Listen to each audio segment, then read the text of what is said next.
عليكم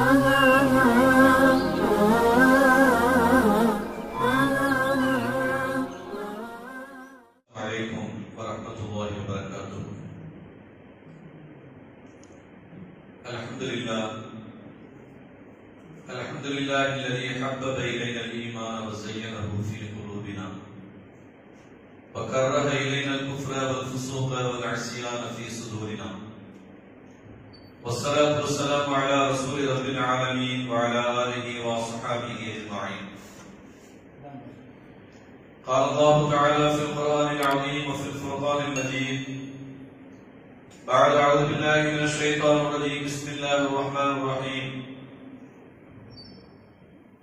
لله ملك السماوات والأرض يخلق ما يشاء يهب لمن يشاء إناثا ويهب لمن يشاء ذكورا أو يزوجهم ذكرانا وإناثا ويجعل من يشاء عقيما.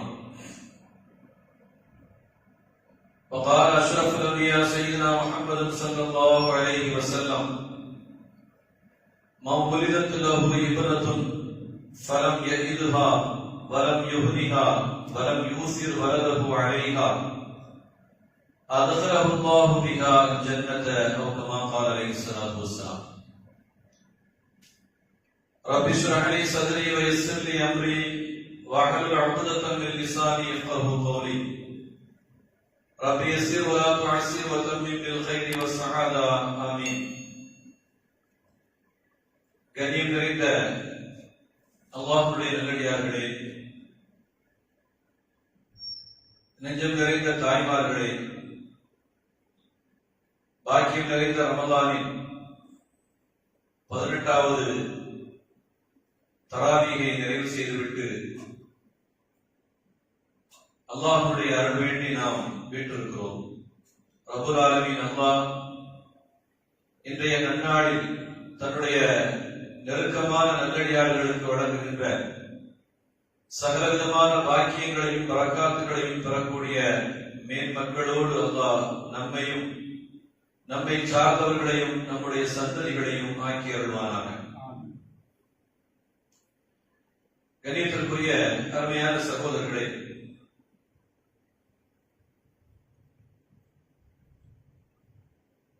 உலகமே அன்பை எதிர்பார்க்கக்கூடியவர்களாக அல்லது அன்பை பிறருக்கு கொடுக்கக்கூடியவர்களாக இருக்கிறார்கள். இந்த இரண்டு நபர்கள் தான் உலகத்திலே இருக்க முடியும். ஒன்று அன்பை கொடுக்க வேண்டும் அல்லது அன்பை பெற வேண்டும். பெருமானார் ஸல்லல்லாஹு அலைஹி வஸல்லம் அவர்கள் ஒரு ஹதீஸிலே சொல்வார்கள்: லா கைர ஃபீமன் லா யக்லிஃபு வலா யுக்லஃப். உலகத்திலே ஒரு மனிதன் அன்பை கொடுக்கவும் இல்லை, மற்றவர்களிடமிருந்து அன்பை பெறவில்லை என்றால் இவனால் எந்த புண்ணியமும் உலகத்திலே இல்லை. இந்த ரெண்டு நிலைகளிலே ஏதாவது ஒரு நிலைகளில் ஒரு மனிதன் நிச்சயமாக இருந்தாக வேண்டும். உலகம் அன்புக்காக வேண்டி ஏங்கிக் கொண்டிருக்கிறது.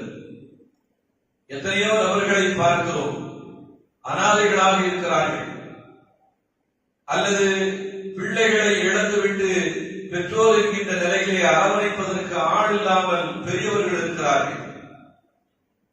வசதி வாய்ப்புகள் இல்லாமல் யாராவது கை கொடுப்பார்களா, கரம் கொடுப்பார்களா என்று தவித்துக் கொண்டிருக்கக்கூடிய ஒரு நிலையை உலகத்திலே காண முடிகிறது. இந்த சூழ்நிலையிலே பெற்றோர்கள் தன்னுடைய பிள்ளைகளின் மீது அன்பை செலுத்துகிறார்கள், தன்னுடைய பிள்ளைகள் மீது அன்பை கொட்டி கொடுக்கிறார்கள். அந்த அன்பை அவர்கள் திரும்ப பெறுகிறார்களா?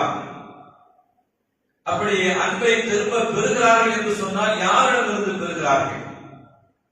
ஆண் மக்களையும் பெண் மக்களையும் பெறக்கூடியவர்கள் இருக்கிறார்கள், அல்லது ஆணை மட்டுமே பெற்றெடுத்தவர்கள் இருக்கிறார்கள், பெண் பிள்ளைகளை மட்டுமே பெற்றெடுத்தவர்கள் இருக்கிறார்கள். இவர்கள் யாரிடமிருந்து அன்பை அதிகமாக பெற்றோர்கள் பெறுகிறார்கள்? பெருமானார் ஸல்லல்லாஹு அலைஹி வஸல்லம் அவருடைய காலத்திலே பெண்களை குறித்து என்ன நினைத்திருந்தார்கள் என்று கூட ஒரு கொடூரமான ஒரு செய்தி. ஆளுங்கட்சியை சார்ந்த இரண்டு நபர்கள் குடித்துவிட்டு ஒரு பெண்ணின் மீது பெட்ரோலை ஊற்றி எரித்திருக்கிறார்கள். எரிக்கப்பட்ட அந்த குழந்தை, அந்த பெண் இன்று இறந்து போயிருக்கிறார். எவ்வளவு கொடூர மனம் படைத்தவர்கள்! இவர்களெல்லாம் நினைக்கின்ற பொழுது, இப்படிப்பட்ட மனித மிருகங்கள் நாம் வாழுகின்ற காலகட்டத்திலேயே வாழ்கிறார்கள் என்பதை நினைக்கின்ற பொழுது நெஞ்சமெல்லாம் பதவதைக்கிறது. இந்த வளர்ச்சியடைந்த காலகட்டத்திலேயே இப்படி இருக்கிறார்கள் என்று சொன்னால், ரசூலுல்லாஹி ஸல்லல்லாஹு அலைஹி வஸல்லம் அவருடைய காலத்திலே அறிவியலோ நாகரிகமோ மனிதநேயமோ பண்பாடுகளோ எதுவுமே இல்லாத அந்த காலகட்டத்திலே மக்கள் எப்படி இருந்திருப்பார்கள் என்பதை யோசிக்கின்ற பொழுது உண்மையிலேயே நெஞ்சமெல்லாம் நமக்கு கொதிக்கிறது. அருமையான சகோதரர்களை, அல்லாஹ் தஆலா சொல்லி காட்டுகிறார், வைதா புஷ்ஷிர அஹதுஹும் பில் உன்ஸா வல்ல வஜ்ஹுஹு முஸ்வத்தன் வ ஹுவ கதீம். பெண் குழந்தை பிறந்திருக்கிறது என்று சொல்லப்பட்டாலே அவருடைய முகங்கள் எல்லாம் இருண்டு போய்விடும், கோபத்தால் இருண்டு போய்விடும் என்று ரப்பல் ஆலமீன் சொல்கிறான். அந்த வார்த்தையை சொல்கின்ற பொழுதே வைதா புஷ்ஷிர, பெண் குழந்தை என்கின்ற சுப செய்தி சொல்லப்பட்டால் என்கின்ற வார்த்தையை சொல்கிறான். பெண் குழந்தை என்று சொன்னால் பரக்கத், பெண் குழந்தை என்று சொன்னால் அருள், பெண் குழந்தை என்று சொன்னால் பாக்கியம். அந்த பெண் குழந்தையை பாக்கியமாக பெற்ற மனிதன் பாக்கியமாக நினைக்காமல் அது பிறந்து விட்டதே என்று முகமெல்லாம் கருத்து போய் மாறிவிடுகிறான் என்று ரப்பல் ஆலமீன் சொல்லி காட்டுகிறான். அன்றைய காலகட்டத்தினுடைய காட்சியை விவரிக்கின்ற பொழுது, அருமையான சகோதரர்களே, அந்த காலம் எப்படி இருந்தது? பெண் குழந்தை என்று சொன்னால், பெண் பிள்ளைகள் என்று சொன்னால் எந்த கண்ணோட்டத்திலே எந்த கோணத்திலே அவர்கள் அதை பார்த்தார்கள் என்பதை ஒரு வரலாற்று நிகழ்வை சொன்னால் மிக அற்புதமாக புரியும். ஹஜ்ரத் உமர் ரலியல்லாஹு தஆலா அவர்கள் பின்னாலே இஸ்லாத்தை ஏற்று ஆட்சி அதிகாரத்திலே வந்ததற்கு பின்னாலே தன்னுடைய தோழர்களோடு பேசிக் கொண்டிருக்கிறார்கள். அப்படி பேசிக் கொண்டிருக்கின்ற பொழுது கடந்த காலத்துடைய நிகழ்வுகளை அசை போட்டு பார்க்கிறார்கள். மலரும் நினைவுகளாக சில விஷயங்களை பேசிக்கொண்டே வருகிறார்கள். அப்படி பேசிக்கொண்டே வருகின்ற பொழுது அவருடைய பேச்சுக்கள் எல்லாம் ஐயாமுல் ஜாஹிலியா இஸ்லாத்தை ஏற்பதற்கு முன்னாலே உண்டான நிகழ்வுகளை நோக்கி பயணிக்கிறது. அப்பொழுது அங்கே இருந்த ஒரு மனிதர் கேட்டார், அருமை தோழர் உமர் அவர்களே, உங்களுடைய வாழ்க்கையிலே மறக்க முடியாத நிகழ்ச்சிகள் என்று ஏதாவது இருக்கிறதா? இன்றளவும் அதை எப்போதுமே நினைத்து பார்த்துக் கொண்டே இருக்கக்கூடிய மறக்க முடியாத நிகழ்வுகள் ஏதாவது இருக்கிறதா என்று கேட்கிறார்கள். உமர் ரலியல்லாஹு தஆலா அவர்கள் கேட்ட மாத்திரத்திலே அப்படியே மௌனமாகி விடுகிறார்கள். கொஞ்சம் தங்களை சுதாரித்துக் கொண்டு பேச ஆரம்பிக்கிறார்கள். சொல்கிறார்கள், என்னுடைய வாழ்க்கையிலே 2 நிகழ்ச்சிகள், அந்த 2 நிகழ்வுகளை இன்று நான் நினைத்து பார்த்தால் ஒன்றை நினைக்கின்ற பொழுது சிரிப்பு வரும், இன்னொன்றை நினைக்கின்ற பொழுது கண்களில் இருந்து கண்ணீர் கொட்டும் என்று சொன்னார்கள். என்ன நிகழ்வு என்றால், இஸ்லாத்தை ஏற்றுக்கொள்வதற்கு முன்னாலே நாங்கள் வணங்கக்கூடிய தெய்வங்களை மாவிலே அவைகளை செய்து ஓராண்டு காலமாக அதை வைத்து வணங்கிவிட்டு அந்த தெய்வத்திடத்திலேயே எங்களுடைய வாழ்க்கையின் காரியங்களை எல்லாம் கேட்டோம். பொருளை கொடு, பொன்னை கொடு, வாழ்க்கையிலே வளத்தை கொடு, செல்வத்தை கொடு என்றெல்லாம் அந்த நாங்கள் வடித்த மாவினால் வடித்த அந்த தெய்வங்களிடத்திலே கேட்டுக்கொண்டே இருப்போம். சரியாக 1 வருடம் முடிந்துவிட்டது என்று சொன்னால் நாங்கள் வடித்து வைத்த அந்த தெய்வத்தை அப்படியே எடுத்து சாப்பிட்டுக் கொண்டே இருப்போம். இந்த நிகழ்வை நினைக்கின்ற பொழுது எனக்கு இயல்பாகவே சிரிப்பு வருகிறது. நாம் இப்படியெல்லாம் வாழ்ந்திருக்கிறோமா? இப்படியெல்லாம் அறிவை ஓரங்கட்டிவிட்டு அறிவை அழகு வைத்து விட்டு இப்படியெல்லாம் வாழ்ந்திருக்கிறோமா என்றெல்லாம் நினைக்கின்ற பொழுது, அந்த வாழ்க்கையை நினைக்கின்ற பொழுது சிரிப்பாக இருக்கிறது என்று சொல்லி காட்டுவார்கள். எந்த தெய்வம் எங்களுக்கு செல்வத்தை கொடுப்பதாக நாங்கள் நினைத்தோமோ அதே தெய்வத்தை நாங்களே சாப்பிட்டது வேடிக்கையான நிகழ்வு என்று சொல்லிவிட்டு இன்னொரு செய்தி இருக்கிறது. அந்த செய்தியை இன்று நினைத்தாலும் கூட என் இதயத்திலே ரத்தம் கொட்டும். கண்களிலிருந்து கண்ணீர் வழிவதல்ல, இதயத்திலேயே ரத்தம் கொட்டுகின்ற அளவுக்கு அந்த நிகழ்வு நடந்துவிட்டது என்று சொல்கிறார்கள். எனக்கு ஒரு பெண் குழந்தை பிறந்தது. அந்த பெண் குழந்தையை எனக்கு தெரியாமல் என்னுடைய மனைவி மறைத்து வைத்திருந்தாள். நான் வெளியூர் பயணமாக, அந்த காலத்தில் பயணம் போனாங்க அப்படின்னு சொன்னா ஒரு 3 மாசம் 6 மாசம் கழிச்சு தான் திரும்ப ரிட்டர்ன் வருவாங்க. அல்லது 6 மாசம் 1 வருஷம் கூட ஆகும். அப்படி 1 வருஷம், சில நேரங்களில் 1 வருஷத்தை தாண்டியும் கூட வெளியூர் பயணத்தில் இருந்து விட்டு பொருளாதாரத்தை வியாபாரத்தை எல்லாம் முடித்து விட்டு வருவார்கள். அப்படி அந்த நேரத்திலே பிறந்த ஒரு பெண் குழந்தை ஹஸரத் உமர் ரலியல்லாஹு தஆலா அவர்களுக்கு, அவர்கள் எல்லாவற்றையும் முடித்துவிட்டு 1 ஆண்டு கழித்து திரும்ப வந்து பார்க்கிறார்கள்.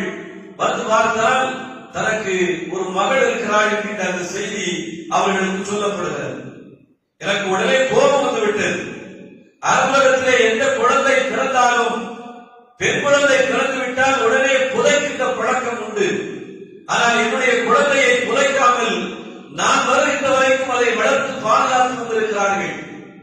உடனே அந்த குழந்தையை தூக்கி கொண்டு போய் புதைப்பதற்காக வேண்டி முனைகிறார்கள். ஒரு ஊருடைய ஒதுக்குப்புறத்திலே அழைத்து சென்று குழந்தையை தரையிலே கிடத்திவிட்டு இவர்களாக குழியை தோண்டிக் கொண்டே இருக்கிறார்கள். குழியை தோண்டிக் கொண்டே இருக்கின்ற பொழுது அந்த காலத்திலே தாடி வைத்திருப்பார்கள். கீழே கிடக்க வேண்டிய மண் இவருடைய தாடியிலே ஒட்டி இருந்தது. ஒரு வழியாக குழி தோண்டப்பட்டு விட்டது. கீழே கிடக்கப்பட்டிருக்கக்கூடிய அந்த குழந்தையை கையிலே தூக்கி குழியிலே நான் போட முனைகிறேன். அப்படி போட விளைகின்ற பொழுது அந்த குழந்தை என் தாடியில இருந்த அந்த மண்ணை தட்டிவிட்டது. என் தாடியில இருந்த அந்த மண்ணை தட்டிவிட்டது. அந்த மண் அந்த பெண்ணுக்கு நான் தோண்டிய புதைகுழியின் காரணமாக ஏற்பட்ட மண்.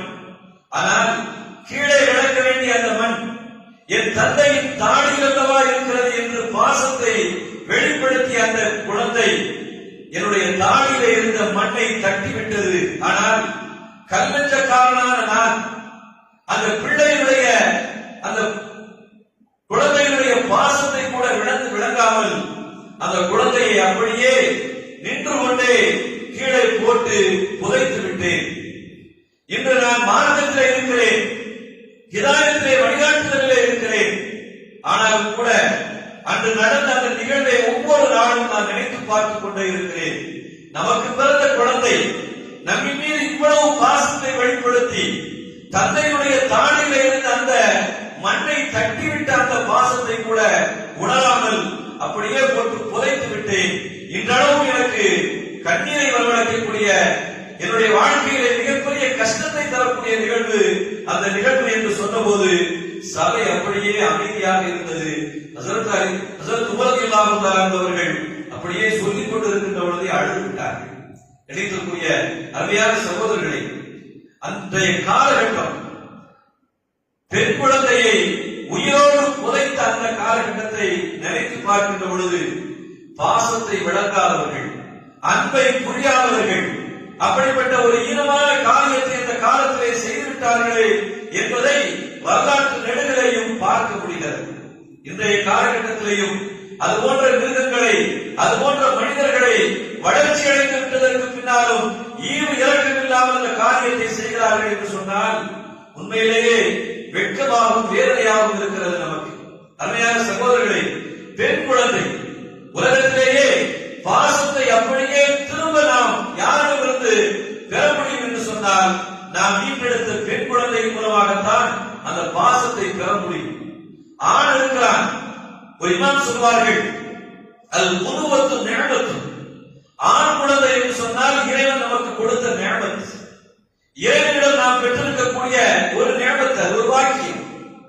பெண் குழந்தை என்று சொன்னால் அது பின்து ஹசனாத்து. பெண் குழந்தை என்று சொன்னால் அது ஹசனாத்துகள். ஆண் குழந்தை என்றால் நியமத், பெண் குழந்தை என்றால் ஹசனாத் என்று சொல்வார்கள். ரெண்டுக்கு மத்தியிலே வேறுபாட்டை வித்தியாசத்தை சொல்கின்ற பொழுது அவர்கள் சொல்வார்கள், நியமத்தை குறித்து நாளை மறுமையிலே அல்லாஹ் தஆலா விசாரிப்பான், ஹசனாத்துகளை குறித்து அல்லாஹ் தஆலா விசாரிக்க மாட்டான். நியமத்துகளை குறித்து அல்லாஹ் தஆலா விசாரணைக்கு உட்படுத்துவான். அந்த குழந்தையை பெற்றதற்கு பின்னாலே நாளை மறுமையிலே அந்த குழந்தையை குறித்து நாம் இறைவனிடத்திலே பல்வேறு விஷயங்களை தாக்கல் செய்ய வேண்டியிருக்கிறது. பெண் குழந்தை பிறந்தால் அப்படிப்பட்ட கஷ்டமே நமக்கு கிடையாது. அல்லாஹ் சொல்கிறான், ثُمَّ لَتُسْأَلُنَّ يَوْمَئِذٍ عَنِ النَّعِيمِ. நாளை மறுமையிலே கொடுக்கப்பட்ட நியமத்துக்களை கொண்டு நீங்கள் விசாரிக்கப்படுவீர்கள் என்று அல்லாஹ் தஆலா சொல்கிறான். பெண் குழந்தை நியமத் அல்ல, பெண் குழந்தை ஹஸனாத்துகள். ஹஸனாத்துகள் என்று சொன்னால் என்ன பொருள் என்றால், இந்த உலகத்திலே இபாதத்தின் வழியாக நாம் பெறக்கூடிய நன்மைகள் இருக்கிறது. அந்த நன்மைகளுக்கு தான் ஹஸனாத்துகள் என்று சொல்லப்படும். உலகத்திலே நாம் அனுபவிக்கக்கூடிய பொருட்களுக்கு நியமத் என்று சொல்லப்படும். உலகத்திலே நாம் செய்த இபாதத்துகளுக்கு ஹஸனாத்துகள் என்று சொல்லப்படும். பெண் பிள்ளைகள் என்று சொன்னால் நியமத் அல்ல, நாம் பெற்றிருக்கக்கூடிய இபாதத்து. நினைத்திருக்கூடிய அருமையான சகோதரர்களே, அந்த பெண் பிள்ளைகளுக்கும் தந்தைக்கு மத்தியிலே இருக்கக்கூடிய பாசம் இருக்கிறது. ஒரு நிகழ்ச்சியானது அலாதியானது. உலகத்திலே உண்மையான பாசத்தை ஒரு மனிதன் எப்பொழுது உணர்கிறார் என்று சொன்னால், மனைவியின் வழியாக உணர முடியாது, மற்றவர்களின் வழியாக உணர முடியாது. தான் ஈன்றெடுத்த பெண் பிள்ளையின் வழியாகத்தான் ஒரு தந்தை ஒரு நிகழ்ச்சியான பாசத்தை, உலகத்திலே உச்சபட்சமான ஒரு சந்தோஷத்தை, மகிழ்ச்சியை பெண் குழந்தையின் மூலமாகத்தான் பெற முடியும். அந்த பெண் குழந்தையுடைய வாழ்க்கை என்பது இந்த உலகத்தோடு அந்த தொடர்புகள் முடியக்கூடியதல்ல. பெருமானார் ஸல்லல்லாஹு அலைஹி வஸல்லம் அவர்கள் சொல்வார்கள், ஒரு பெண் குழந்தை ஒரு மனிதன் பெற்றெடுத்து விட்டானேயானால் இந்த உலகத்திலே அந்த தொடர்பு முடியாது. ஆகிரத்து வரை, மறுமை வரைக்கும் அந்த தொடர்பு இவரை கொண்டு போய் சேர்க்கிறது என்று ஸல்லல்லாஹு அலைஹி வஸல்லம் அவர்கள் சொல்வார்கள். ஒரு ஹதீஸிலே சொல்கிறார்கள், மன் உலிதத் லஹு இப்னத்துன், ஒருவருக்கு ஒரு குழந்தை பிறந்திருக்கிறது, பெண் குழந்தை பிறந்திருக்கிறது. ஃபலம் யலித்ஹா, அந்த குழந்தையை அவன் எந்த விதமான தொந்தரவோ, அதை கேவலப்படுத்தவில்லை, அதை உயிரோடு புதைக்கவில்லை, பாதுகாத்து வந்திருக்கிறான். சாதாரண பாதுகாப்பு அல்ல. ஸல்லல்லாஹு அலைஹி வஸல்லம் அவர்கள் சொல்கிறார்கள், வலம் யூசிர் வலதஹு அலைஹா, தன்னிடத்திலே இருக்கக்கூடிய ஆண் பிள்ளைகளை உயர்த்தி வைத்து பெண் பிள்ளையை தாழ்த்தவில்லை. அந்த பெண் பிள்ளைக்கு செய்ய வேண்டிய அத்தனை கடமைகளையும் செய்திருக்கிறார். அந்த பிள்ளையின் மீது பாசத்தை கொட்டி வளர்த்திருக்கிறார். எந்த பாகுபாடும் இல்லாமல் அரவணைத்து உருவாக்கி இருக்கிறார் என்று சொன்னால் ஸல்லல்லாஹு அலைஹி வஸல்லம் அவர்கள் சொல்கிறார்கள், அதகலஹுல்லாஹு பிஹா அல் ஜன்னத, அந்த பெண் குழந்தையின் மூலமாக அல்லாஹ் தஆலா அவனை சொர்க்கத்திலே கொண்டு போய் சேர்ப்பார் என்று ஸல்லல்லாஹு அலைஹி வஸல்லம் அவர்கள் சொல்கிறார்கள். அதனாலே பெண் பிள்ளைகள் உண்மையிலேயே இந்த துன்யாவிலே மாத்திரமல்ல நமக்கு மகிழ்ச்சியை தரக்கூடியவர்கள் அல்ல, நாளை மறுமை வரைக்கும் நம்மை ஜன்னத்திலே கொண்டு போய் சேர்க்கக்கூடியவர்கள், சொர்க்கத்திலே கொண்டு சேர்க்கக்கூடியவர்கள் நம்முடைய பெண் பிள்ளைகள் என்று சொன்னால் அவர்களை வைத்து கொண்டாட வேண்டிய கடமையும் பொறுப்பும் நமக்கு இருக்கிறது. அருமையான சகோதரர்களே, பெருமானார் ஸல்லல்லாஹு அலைஹி வஸல்லம் அவர்கள் சொர்க்கத்தோடு மாத்திரம் அந்த தொடர்பை உருவாக்கி தரவில்லை, அதை தாண்டியும் ஒரு செய்தி நமக்கு சொல்லித் தருகிறார்கள். ஆச்சரியமாகவும் வியப்பாகவும் இருக்கிறது. ஸல்லல்லாஹு அலைஹி வஸல்லம் அவர்கள் சொல்வார்கள், மன் ஆல ஜாரியத்தைனி ஹத்தா பலகா ஜா யௌமல் கியாமத்தி அன வஹுவ. ஸல்லல்லாஹு அலைஹி வஸல்லம் சொல்றாங்க, ஒரு மனிதன் ரெண்டு பெண் பிள்ளைகளை பெற்றெடுத்து அதை பொறுப்போடு வளர்த்து ஆளாக்கினான். பாலிகாகிற வரைக்கும், வயதுக்கு வர வரைக்கும் அந்த பிள்ளையை எல்லா வகைகளையும், எல்லா கடமைகளையும் சரியான முறையிலே நிறைவேற்றி கொடுத்தான். திருமணம் முடித்து வைத்தான், எல்லா காரியங்களையும் செய்து முடித்து வைத்தான். இந்த தகப்பன் இருக்கிறானே, இந்த தந்தை இருக்கிறானே, நாளை மறுமையிலே ஸல்லல்லாஹு அலைஹி வஸல்லம் அவர்கள் சொல்வார்கள், என்னோடு வருவான் என்று சொல்கிறார்கள். எவ்வளவு பெரிய வாக்கியம்! சொர்க்கத்திற்கு போவான் என்றும் அந்த ஹதீஸோடு ஸல்லல்லாஹு அலைஹி வஸல்லம் அவர்கள் நிற்கவில்லை. நாளை மறுமையிலே என்னோடு வருவான், நான் அவன் எப்படி இணைந்திருப்போம் தெரியுமா? ஸல்லல்லாஹு அலைஹி வஸல்லம் அவர்கள் லம்ம அஸாபிஹு, தன்னுடைய விரல்களை அப்படியே இணைத்து வைத்து சொன்னார்கள், நானும் அவனும் இப்படி இருப்போம் என்று இரண்டு கைகளை இணைத்து வைத்து விளக்கி காட்டினார்கள் என்று சொன்னார். கண்ணியத்திற்குரிய சகோதரர்களே, இந்த உலகத்திலே நாம் பெற்றெடுக்கின்ற அந்த பெண் குழந்தைகள் இருக்கிறார்களே, சொர்க்கத்திலே கொண்டு போய் சேர்ப்பது மாத்திரமல்ல, பெருமானார் ஸல்லல்லாஹு அலைஹி வஸல்லம் அவர்களுடைய பக்கத்திலே கொண்டு போய் நம்மை அமர்த்துகிறார்கள் என்பதை விளக்க முடிகிறது என்று சொன்னால் அந்த பாசம் அலாதியானது. பெண் பிள்ளைகளின் வழியாக நாம் அடையக்கூடிய மகிழ்ச்சியும் சந்தோஷமும் அவர்கள் கொடுக்கின்ற அந்த பாசம் இருக்கிறது. உலகத்திலே கோடிகளை கொட்டி கொடுத்தால் கூட நிச்சயமாக கிடைக்கவே கிடைக்காது. பெருமானார் ஸல்லல்லாஹு அலைஹி வஸல்லம் அவருடைய மனைவி ஹஜ்ரத் ஆயிஷா ரலியல்லாஹு தஆலா அவர்கள் வீட்டில் உட்கார்ந்து இருக்கிறாங்க. அப்போ ஒரு தாய் 2 பெண் குழந்தைகளை அழைத்துக் கொண்டு வருகிறார்கள். பசி, கடுமையான வறுமை இன்று எல்லா நாடுகளிலும் பார்க்க முடிகிறது, குறிப்பாக இந்தியாவிலே பார்க்க முடிகிறது.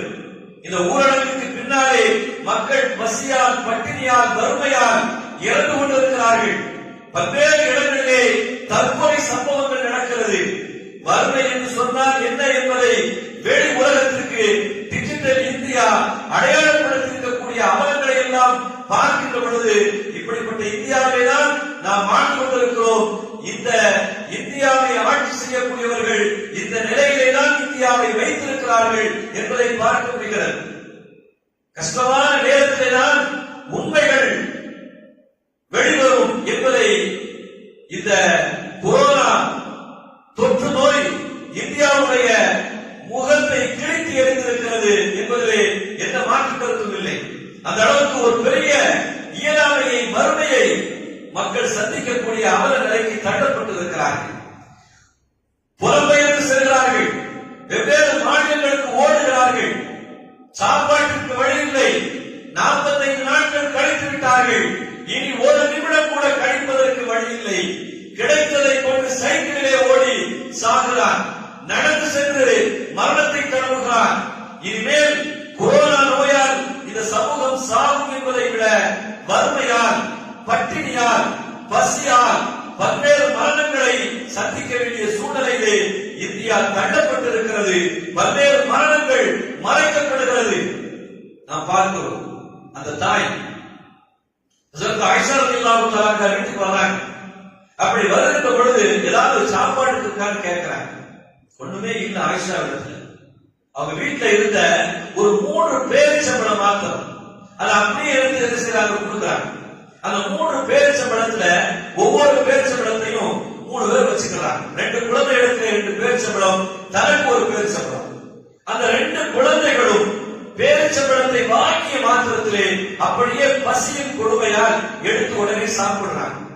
இந்த தாய் அந்த பேரிச்சம்பழத்தை பிரித்து அதை சாப்பிட முனைகின்ற பொழுது 2 குழந்தைகளும் கேட்டு அழுகிறார்கள், பத்தவில்லை. உடனே அந்த தாய் அப்படியே 2ஆக அது பிரிக்கப்பட்ட அதை என்ன செஞ்சாங்க, 2 குழந்தைகிட்ட கொடுத்தாங்க.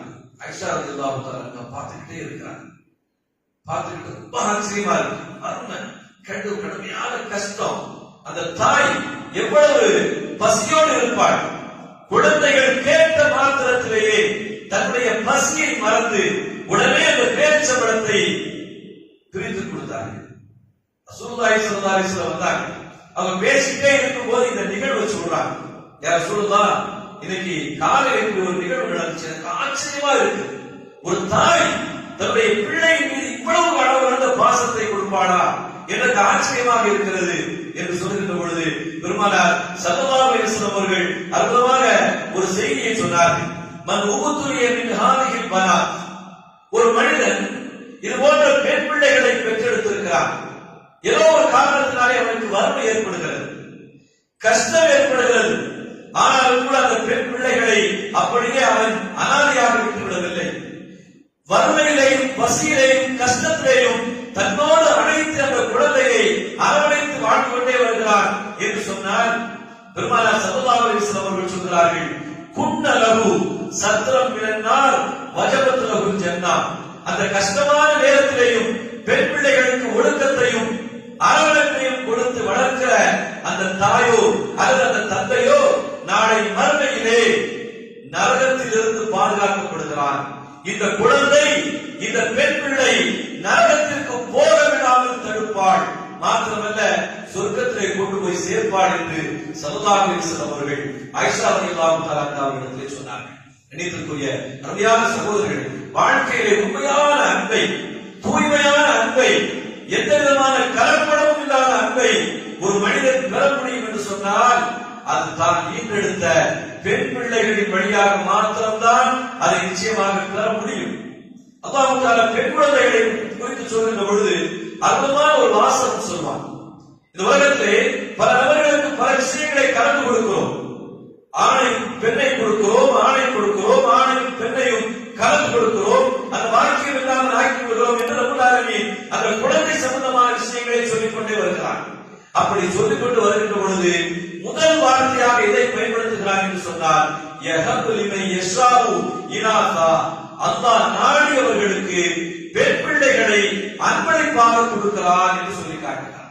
அங்கே ஆண் பிள்ளைகளை சொல்லவில்லை, பெண் பிள்ளையை தான் முதலாவதாக சொல்லிவிட்டு அடுத்ததாக ரப்பல் ஆலமீன் ஆண் குழந்தையை சொல்கிறார் என்று சொன்னார். உண்மையிலேயே பாக்கியமாக நினைக்க வேண்டியது, அன்பளிப்பாக நினைக்க வேண்டியது, பரிசாக நினைக்க வேண்டியது என்று சொன்னார். ஆண் பிள்ளைகளை விட பெண் பிள்ளைகள் தான் என்பதை ரப்பல் ஆலமீன் அந்த வார்த்தையிலேயே நமக்கு ஒரு செய்தியை சொல்லி காட்டுகிறார். இன்று பல வேளைகளிலே பல பேச்சாளர்கள் சொல்வார்கள், ஆண் பிள்ளை வாரிசு, பெண் பிள்ளை பரிசு என்று சொல்வார்களே, அது அல்லாஹ் தஆலா குர்ஆன் ஷரீஃபின் வழியாக சொன்ன அற்புதமான ஒரு வாசகம் என்பதை பார்க்க முடிகிறது. கணிதத்துக்குரிய அருமையான சகோதரர்களை, ஒரு கவிஞர் சொல்லி காட்டினார். பொதுவாகவே கவிஞர்கள் சொல்லக்கூடிய அந்த கருத்துக்கள் இருக்கிறது, மனதை போய் அப்படியே வருடும், மனதை போய் அப்படியே ஆழமாக பதிந்து போய்விடும். ஒரு கவிஞர் சொல்கிறார், ஒஹிப்புல் பனாத், நான் பெண் பிள்ளைகளை அதிகமாக நேசிக்கிறேன்.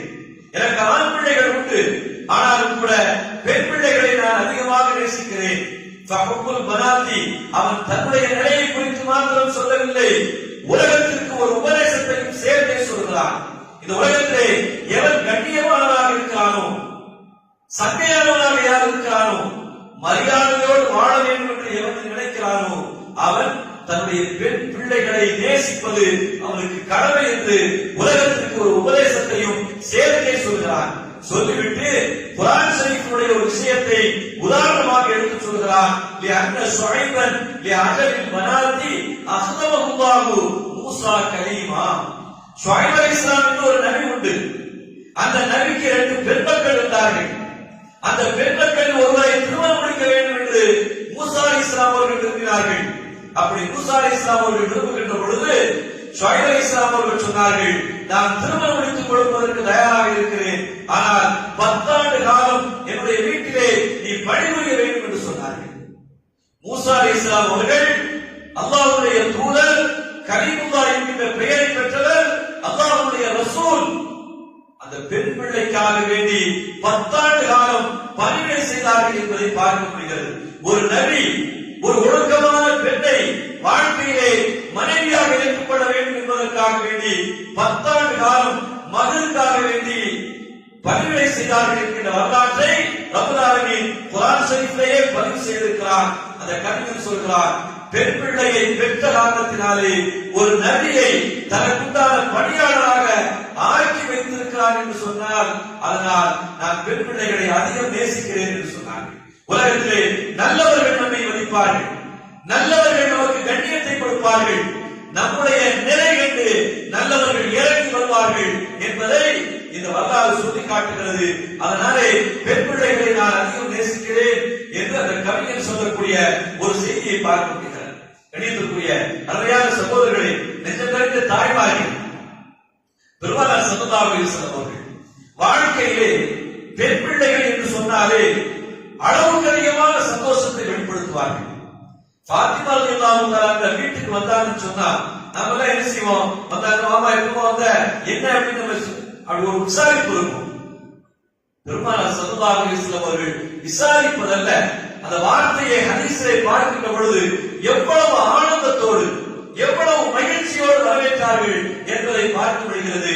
மர்ஹபம் பி இப்னதி, என் மகள் தங்க மகளே வா வா அப்படின்னு சொல்லி அகமகிழ தன்னுடைய மகளை அழைப்பார்கள். மாத்திரமல்ல, பக்கத்துல உட்கார வச்சுக்குவாங்க. ஹதீஸிலே வருகிறது, ரசூலுல்லாஹி ஸல்லல்லாஹு அலைஹி வஸல்லம் அவர்கள் ஃபாத்திமா வீட்டுக்கு வந்தாங்கன்னு சொன்னா எழுந்து நின்று வரவேற்று தான் இருக்கக்கூடிய இடத்திலே அமர வைத்து அழகு பார்ப்பார்கள், மகிழ்ச்சியை வெளிப்படுத்துவார்கள் என்பதை பார்க்க முடிகிறது. உலகத்திலே அன்பை கொடுப்பதற்கும் அன்பை பெறுவதற்கும் தந்தைக்கும் மகளுக்குமான உறவை தவிர வேற எந்த உறவையும் உலகத்திலே நிச்சயமாக பார்க்கவே முடியாது.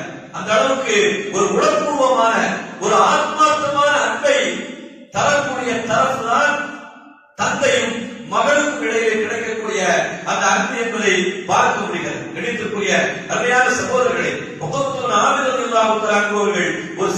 சொல்வார்கள், உலகத்துல நீங்க அன்பை பெறணும் அப்படின்னு சொன்னா நீங்க யார்கிட்ட போய் பாசத்தை கொட்டுனாலும் கிடைக்க. மனைவியிடத்துல பாசத்தை கொட்டினால் கிடைக்குமா? ஒருவன் சொல்வான், கொடுத்தால் தந்தை, கொடுத்தால் கொடுக்காவிட்டாலும் தாய், சீர் கொடுத்தால் தங்கை, கொலையும் செய்வாள் பத்தினி. கொலையும் செய்வாள் பத்தினா யாரு அப்படின்னு சொன்னா மனைவி. அவளை நம்ம நல்ல முறையில வச்சுக்கிட்டோம், கண்களாம பார்த்துக்கிட்டோம் அப்படின்னு சொன்னா நமக்கு மனைவியா இருப்பா. அவளுடைய மனசுல ஏதாவது ஒரு குழப்பம் வந்துருச்சு, கொலை வந்துருச்சு அப்படின்னு சொன்னா கொலை செய்வதற்கு கூட தயங்க மாட்டாள். மனைவியுடைய நிலை குறித்து ஒருவர் சொல்லி காட்டலாம். உண்மையிலேயே அன்புனா என்ன, அந்த அன்பை கொடுப்பதற்கும் பெறுவதற்கும் உண்டான ஒரு உறவு இருக்கிறது என்று சொன்னால் அது தந்தையும் மகனுக்குமான உறவு. ஒப்பத்துன் ஆமீர் ரலியல்லாஹு தஆலா அவர்கள் சொல்றார்கள், லா துக்ரிஹுல் பனாத, உங்களுடைய பெண் மக்களிடத்திலே நீங்கள் எந்த விதமான கோபத்தையும் காட்ட வேண்டாம், எந்த விதமான நெருடலையும் காட்ட வேண்டாம். ஏனென்றால் ஃபைன்னஹுன்ன அல்-மூனிசாத்துல் காலியாத், அந்த பெண் குழந்தைகள் தான் உயர்வான அன்பை உங்களிடத்தில் கொடுப்பார்கள், உயர்வான நேசத்தை கொடுப்பார்கள் என்று சொல்கிறார்கள். கணித்திற்குரிய அருமையான சகோதரர்களே, ஆண் பிள்ளைகளிடமிருந்து கூட கிடைக்காத ஒரு பெரும் பாசத்தை பெண் பிள்ளைகளின் வழியாக பெற முடியும் என்பதை பெருமானார் ஸல்லல்லாஹு அலைஹி வஸல்லம் அவருடைய நிகழ்வுகள் நமக்கு சொல்லித் தருகிறார். ஸல்லல்லாஹு அலைஹி வஸல்லம் அவங்க பயணம் போவாங்க, அல்லது ஏதாவது யுத்தங்களுக்கு போவாங்க. மதீனாவை விட்டு வெளியே சென்றார், யுத்தத்திற்காகவோ அல்லது பொருளாதாரத்திற்காகவோ ஏதாவது ஒரு விஷயத்திற்காக வேண்டி மதீனாவை விட்டு தொலைதூரமான இடத்திற்கு சென்றால் வந்த உடனே பள்ளிவாசல் வருவாங்க. பள்ளிவாசல் வந்து தொழுதுட்டு அடுத்ததாக அவருடைய பயணம் தன்னுடைய மனைவிகளை நோக்கி செல்ல மாட்டார்கள், அல்லது நம்முடைய உறவுகளை நோக்கி செல்ல மாட்டார்கள். நேராக ஃபாத்திமா ரலியல்லாஹு தஆலா அவருடைய வீட்டுக்கு தான் போவாங்க. அங்க போய் பார்த்துட்டு தன்னுடைய மகளாருடைய அந்த திருமுகத்தை கண்டதற்கு பின்னாலே, அவர்களோடு பேசியதற்கு பின்னால் தான் தன்னுடைய மனைவிமார்களையே பார்க்க வருவார்கள் என்பதை ஹதீஸ் ஷரீஃபிலே பார்க்க முடிகிறது. என்றால் கணித்திற்குரிய சகோதரர்களை, உண்மையான சந்தோஷத்தை மகிழ்ச்சியை பெறக்கூடிய ஒரு இடம் இருக்கிறது என்று சொன்னால் அது மகள் தான். அருமையான சகோதரர்களே, பெருமானார் ஸல்லல்லாஹு அலைஹி வஸல்லம் அவர்கள் அன்பை கொடுத்தார்கள் என்பது மாத்திரமல்ல, அதே அன்பை ஃபாத்திமா ரலியல்லாஹு தஆலா அவர்களிடமிருந்து பெற்றார்கள் என்கிற ஹதீஸை பார்க்கின்ற பொழுது ஆச்சரியமாக இருக்கிறது. ஃபாத்திமா ரலியல்லாஹு தஆலா வீட்டுக்கு ஒரு விருந்தாளி வர்றாங்க, ஹஸரத் அலி ரலியல்லாஹு தஆலா அழைச்சிட்டு வர்றாங்க. வீட்டுல வந்து விருந்தாளிக்கான உணவு தயார் செய்யப்படுகிறது. அப்படி ஒரு தரமான உணவு தயார் செய்யப்பட்ட உடனே ஃபாத்திமா ரலியல்லாஹு தஆலா தன்னுடைய கணவர் அலி ரலியல்லாஹு தஆலா அவர்கிட்ட சொல்றாங்க, லவ் தஅவுனா ரசூலுல்லாஹி ஸல்லல்லாஹு அலைஹி வஸல்லம், நம்ம இன்னைக்கு நல்ல உணவு சமைச்சிருக்கோம், விருந்தாளி வந்திருக்கிறாங்க, மகிழ்வோடு நம்ம இருக்கிறோம், இந்த மகிழ்ச்சியில என்னுடைய தந்தை ரசூலுல்லாஹை அழைச்சா என்ன, அழைச்சிட்டு வரலாமே என்று தன்னுடைய ஆசையை வெளிப்படுத்துகிறார்கள். வீட்டிலே அவ்வளவு வேலைகளை செய்திருக்கிறார்கள், தன்னுடைய பிள்ளைகளுக்காக உணவை தயார் செய்திருக்கிறார்கள், தன்னுடைய கணவனுக்காக தயார் செய்திருக்கிறார்கள், வந்த விருந்தாளிக்காக தயார் செய்திருக்கிறார்கள். ஆனால் மனமெல்லாம் தந்தையை நோக்கி இருக்கிறது, மனமெல்லாம் தந்தையை நோக்கி இருக்கிறது. இந்த சபையிலே அவர்கள் அமர்ந்து சாப்பிடுவது அவர்களுக்கு பிடித்தமானதல்ல. பிள்ளைகளோடு சாப்பிடலாம், கணவனோடு சாப்பிடலாம். ஈன்றெடுத்த தந்தை சாப்பிடாமல் இருக்கின்ற பொழுது எதை உண்டாலும் கூட அது வயலை போய் சேர்வே ஒழிய மனதை ஒருபோதும் தொடாது என்ற காரணத்தினாலே பெருமானார் ஸல்லல்லாஹு அலைஹி வஸல்லம் அவர்களை அழைக்கலாமே என்று தன்னுடைய ஆர்வத்தை வெளிப்படுத்தினார்கள் என்பதை பார்க்க முடிகிறது. கணித்திற்குரிய அருமையான சகோதரர்களே, அதனாலே வாழ்க்கையிலே ஒரு நிகழ்ச்சியான உறவு இருக்கிறது, பாசத்தை இரண்டு தரப்பிலேயும் பெறக்கூடிய ஒரு உறவு இருக்கிறது என்று சொன்னால் தந்தைக்கும் மகளுக்குமான அந்த உறவுதான் அந்த உறவு. பெருமானார் ஸல்லல்லாஹு அலைஹி வஸல்லம் அவர்கள் இறப்பிற்கு பின்னாலே தாங்க முடியாத வேதனையை அனுபவித்தவர்கள் ஹஸரத் ஃபாத்திமா ரலியல்லாஹு தஆலா அவர்கள். ஸல்லல்லாஹு அலைஹி வஸல்லம் அவங்கள அடக்கிட்டு வந்துட்டாங்க. அடக்கிட்டு வந்துட்டா அவங்களால தாங்க முடியாது. ஸல்லல்லாஹு அலைஹி வஸல்லம் அவர்கள் அடக்கம் செய்யப்பட்டு வந்ததற்கு பின்னால அந்த அடக்க செஞ்சு வந்த தோழர்களை பார்த்து ஃபாத்திமா ரலியல்லாஹு தஆலா அந்த ஒரு வார்த்தை ஒன்று சொல்றாங்க. அந்த வார்த்தை தந்தையின் மீது ஒரு மகள் எந்த அளவுக்கு பாசத்தை வைத்திருக்கிறார்கள் என்பதை உணரக்கூடிய ஒரு வார்த்தை. ரசூலுல்லாஹி ஸல்லல்லாஹு அலைஹி வஸல்லம் அவர்கள் பண்படுத்தி பக்குவப்படுத்தி வைத்திருக்கிறார்கள். ஆனாலும் கூட எல்லாவற்றையும் தாண்டி அன்பு வெடித்து கிளம்புகிறது. அவர்கள் சொன்னார்கள், அத்தாபத் அன்ஃபுசுக்கும் அன் தஹஸு அலா வஜி ரசூலில்லாஹி ஸல்லல்லாஹு அலைஹி வஸல்லம். தோழர்களே, அடக்க செஞ்சு வந்துட்டீங்களே, ரசூலுடைய முகத்தின் மீது மண்ணை அள்ளி போடுவதற்கு உங்களுக்கு எப்படி மனது வந்தது என்று கேட்டார்கள்.